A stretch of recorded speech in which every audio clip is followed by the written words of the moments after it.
Ladies and gentlemen, we are back with organized violence in the octagon. Inner Bruce Buffer impression here. It's time! We have the BMF belt on the line. We have the man, the myth, the legend, Charles Do Bronx Oliveira, taking on the baddest you-know-what in the planet, Max Blessed Holloway. We are predicting the UFC 326, some of our favorite prelims in the entire main card. We got our lock of the card and our dog of the card incoming. Before this video starts, let me know who you think is winning down in the comments. Are you Team Blessed or are you rocking with Do Bronx? We are starting with one of my favorite prelims. We have Alberto Montez taking on Ricky Turcios. I don't know why. I'm a big Ricky Turcios believer. 32 years old, so he's at that part in his life where he needs to be entering his prime in the UFC. He's in a 2-fight skid, and it's really upsetting. One, and an absolute dog, Raul Rojas Jr., who is fighting on this card, submitted him with a rear naked choke about a year ago. Almost 2 years ago, and then he lost a absolute grueling decision to Bernardo Sopaj. So he's on a little loss streak right now, and he's taking on a guy who this is his first time stepping in the octagon in front of a massive live action crowd in Alberto Montez, winning his Contender Series debut and getting a contract from Daddy Dana himself. Now, what makes me sick about this is we know Ricky Turcios, he isn't one of the best guys on the ground. So what are we going to do? We're going to feed into a guy in Alberto Montez who won the Contender Series with an anaconda choke, won his last fight before that by an anaconda choke, the fight before that by a Darce choke, and 2 fights before that, another anaconda choke. Ricky, I'm sorry, brother. Dana White might hate you. We are rocking with Alberto Montez with the win. On to one of my next favorite prelims, and the downfall of Cody Garbrandt might have to be studied. The way this man has been thrown around the UFC, I'm talking the man got a title, got it taken from him from a guy that was juicing and never was the same ever again. And it just sucks because Cody Garbrandt really honestly has some of the best striking we've seen in the game. The chin's just non-existent. He's taking on a guy in Long Zhao, and I 100,010% said that wrong, who is coming off a loss. Both these guys coming off a loss. Zhao is on a little, streaky UFC streak right now. He won Road to the UFC. He goes out, he loses an absolute split decision banger to Chang Ho Lee about a year and 8 months ago. That's about when Ricky Turcios lost last. He wins a knockout over Quang Lee, which is really solid, and then loses to Sung Yong Hu. If I pronounced any of those names right, I would be beyond impressed with myself. But Cody Garbrandt, this is a guy, he's been in there with the best of them. He's seen it, done it, been there, seen it all. He lost recently, 4 years ago. I'll say recently, 4 years ago. His last fight was 8 months ago. 8 months, 2 weeks to be exact. Kai Kara France knocked him out 4 years ago. Then he went, he got kind of back on the win train. He goes and wins a decision against Trevin Jones. He goes and wins a knockout fight against Brian Kelleher. Then he loses to Figueiredo by submission about a year ago, and then he loses again a decision to Ronald Barcelos. Personally, this is the hardest one to pick on the card because both of these guys, you have Cody Garbrandt, 34 years old. You have Zhao, 27 years old, not even entering his peak yet. So you got a guy who isn't in his peak taking on a guy who I've said, seen it, done it, been there, seen it all, but can the chin hold up? I am, with all of the passion in my heart, going to rock Cody Garbrandt and hope he can come out with a win on this card. Would I be surprised if he loses? Absolutely not. This is the furthest thing away from me picking a lock because I would not lock Cody Garbrandt if my life depended on it. Next, we have Gregory the RoboCop Rodriguez taking on Bruno Ferreira, and both of these guys are very familiar with each other in the octagon. Ferreira, where is it?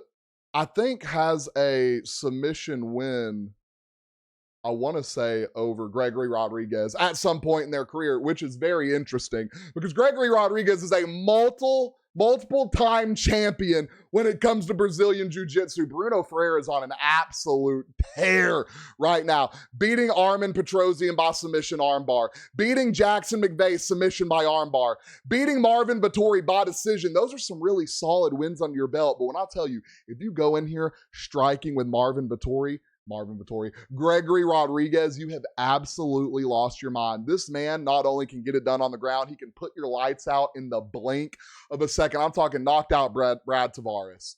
Was in an absolute war with Christian Leroy Duncan. He did lose to Jared Cannonier, who went out there about a year ago and knocked out Gregory Rodriguez. Super unfortunate. He knocked out Jack Hermanson. He won his decision over Roman Koplyov. And I'm going to let y'all know right now, taking Roman Koplyov to decision, that's a W. That is a man that can again, another guy that can just knock you out in a split second. So with everything in my heart, and we look at Bruno Ferreira, he's really good on the ground. He's not taking it to the ground with Gregory Rodriguez, ladies and gentlemen. He's just not going to do it. Both of the guys are in the later part of their career. Gregory Rodriguez, 34. Bruno Ferreira, 33. This is going to be our lock of the card. I'm locking in RoboCop with a knockout win, and I'm going to give it to y'all in the most mystic way possible. Gregory Rodriguez, the RoboCop knockout win, 2 minutes left in round 2. Lock me in. Next, we're on to Drew Dober and Michael Johnson. Both of these guys coming off a dub, which is massive. When I tell you Michael Johnson reviving his career, this man is 39 years old and he's on a 3-fight win streak. This man has won a decision, he has won a KO, and he has won another decision in his last 3 fights. So the hands are there. The cardio's there. But when I tell you, Drew Dober, if you've ever seen Drew Dober, this man has to have the strongest chin in the UFC, right? Wrong. He's been knocked out about 11 months ago. Again, he was knocked out before that a year and 7 months ago. Before that, he lost a decision. Before that, he won a knockout over Ricky Glenn 2 years ago. His most recent fight, he did beat Kyle Pralock by a knockout, and it was absolutely disgusting.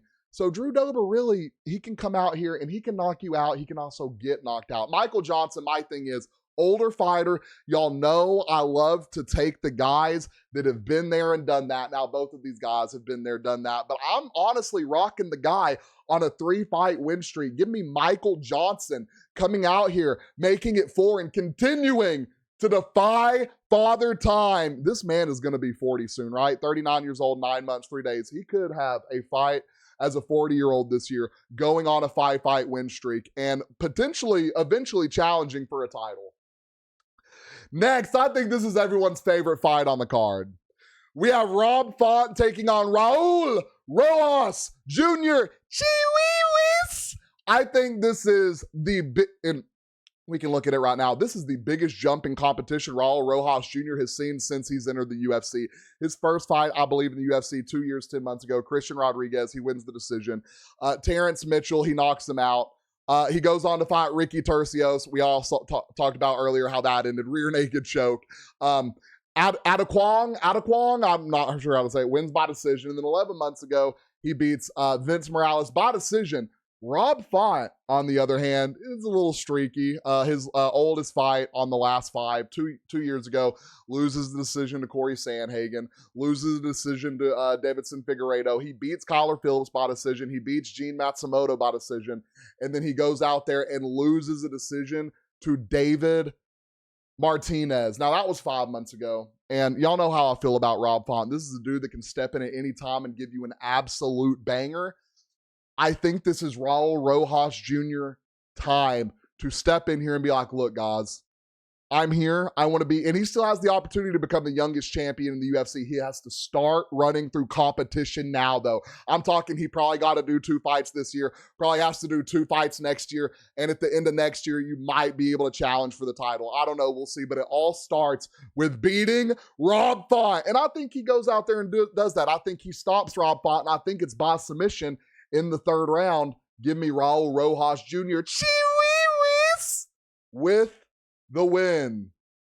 And now we come to our co-main event of the evening. If you are still here in the video, I want you to let me know down in the comments who you are rocking with in the co-main. We have Cal Barallo taking on Reiner de Ritter. I think both of these guys coming off losses. And Reiner de Ritter, KO. Why does it say retirement down there? What the heck? To Brendan Allen, KO. It says retirement. That's actually kind of insane. Why does it say that? That's weird. Anyways, KO lost to Brendan Allen. Super unfortunate. I think he had fought that was like his third or fourth fight in a year span. Camping like that in a year span is crazy, ladies and gentlemen. And when you're fighting nothing but dogs, Brendan Allen, dog. Robert Whitaker, dog. Bo Nickel, dog. Kevin Holland, dog. Gerald Meschart, I mean, he kind of ran through. Gerald Meschart's still a dog, I'm going to be honest with y'all. Taking on Cal Barallo, who is one of the fighting nerds, so it's always impressive when someone can beat one of them. Barallo lost a fight to Nasruddin Emirvov about 5 months ago. Before that, decision win over Jared Cannonier. KO over Paul Craig. Decision win over Abuz Magomedov. Beat Michael Oliveira, who is on an absolute tear right now. I guess Michael Oliveira fought Barallo and was like, I got to become a fighting nerd. So this is a fight between two guys who, if you win this fight, you are potentially at the pinnacle of a title fight. Cal, I think, has an amazing camp. Reiner de Ritter, just his build, it makes him different.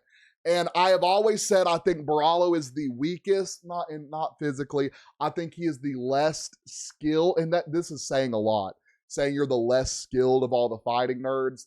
They're massively talented. I just think he lacks what some of them have, like Gene Silva, like Mauricio Rufy. I think Reiner de Ritter is the better fighter in this situation. I think Reiner de Ritter comes out here and gets the win. And last but not least, ladies and gentlemen, what we have all been waiting for. Do we bring Bruce Buffer in one last time? It's time! Fighting in the blue corner, we have a man that stands 5 feet, 10 inches tall. He has a 74-inch reach advantage, 36 years old, multiple time champion, Charles Du Bronx Oliveira, taking on the baddest you-know-what in the planet. The man stands 5 feet, 11 inches tall. He has a 69-inch reach out of, how do I say that? Wallanea? Hawaii! Max Blessed Holloway! This fight is going to be absolute fireworks, and it hurts my soul having to pick between two of these guys, because in one corner you have Max Holloway, fan favorite, everyone loves him. He goes out there and he does nothing but put on banger after banger after banger. And then you look at Charles Oliveira, the man that everyone thought was going to be out of the UFC, but he overcame adversity and he turned into an absolute dog, putting on banger after banger after banger. Both of these guys have held gold at every level, and Charles Oliveira is looking to get a hold of that BMF belt. Now let's look at Charles Oliveira's last 5. A KO win against Benel Dariush, a loss to Arman Saryukin, who, if it would have been 5 rounds, would have went out there and won that fight. You have a win against Michael Chandler by decision. Could have been a knockout, just saying. Then you have a loss to Ilia Topuria by KO. When I say the most devastating KO I have seen Ilia Topuria have to date, it made me sick to my stomach. I had honestly convinced myself that Charles Du Bronx Oliveira could go out there and win that fight. And then he gets a submission win, rear naked choke over Gamrot, massive W. You love to see it. And then you look at Max Holloway, who's lost 1 fight in his last 5. I'm talking decision against Arnold Allen, knockout over Chan Sung Jung, knockout over Justin Gaethje, knocked out by Ilia Topuria. We got a little thing in common right there. And then a decision win over Dustin the Diamond Poirier to retain the BMF title. And I think y'all know where I'm going with this. The only thing left on this screen over here is a dog. And what I am going to forever do, I don't care who he fights, I don't care who he goes against, I am rocking with my boy, Charles Du Bronx Oliveira, with the win. And I'm going to tell y'all, it's going to be a submission in the 4th round. Lock me in, ladies and gentlemen. That is our UFC 326 picks, predictions, and upsets. If you think I got something wrong, if you think I got something right, if you think someone should lose that should win, or should win that should lose, let me know down in the comments. Don't forget, like and follow.